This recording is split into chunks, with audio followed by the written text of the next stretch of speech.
Lalo pang lumawak ang epekto ng ethanol spill sa Negros Oriental. Nagpapatrol, Romeo Subaldo. Yo, good morning. Ari ko di sa tubang simbahan. Inolat ko di subong si Roming.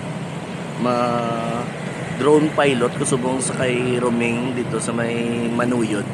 Drone pilot ko sa iya ka ABS-CBN nga report.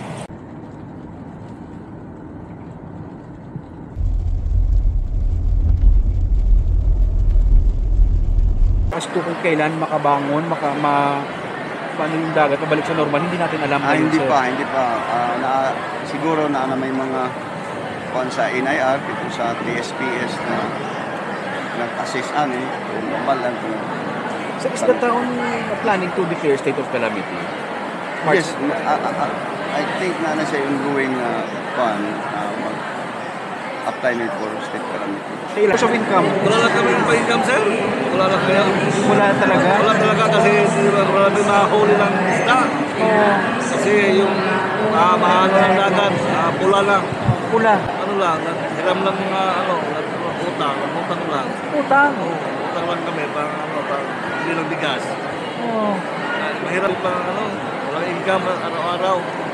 Mahirap lang yun. Salamat kami may ayuda. Kahit pa paano, sir, makatulong siya si Ayuda? Oo. Gusto namin yung sa ethanol yung planta, sila sa amin, may ayuda sila sa amin. Dapat sila magbigay ng tulong. Oo.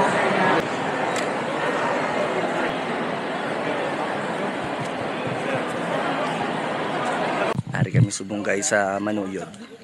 Upod ko ang ABS-CBN si Romeng. Pabaybay kami subong i-check to namon ang atubalang ethanol nga nag-spill sa dagat. Kaya amo ni siya ang barangay nga dako nga naapektuhan sa ethanol spill. Pabaybay kami subong. Hingko ako ni Romeng para mag drone pilot para sa TV Patrol iya ka ABS-CBN nga news.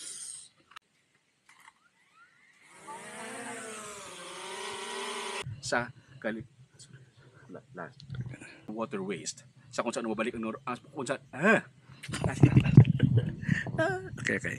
sa natabo nga ethanol spill diri sa Manuyod sa Negros Oriental. Makitaan sa likod ko ang sa tuan ay clear water, so kung nagaagaw-agaw blue nga tubig sa karon itom ang kolor. Pag ini ang mangrove area pa ilistaran sa mga isda.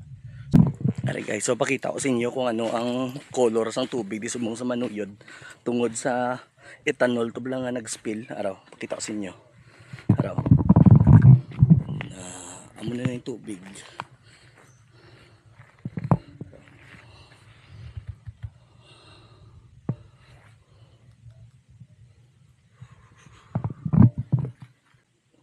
So una blue na din tubig.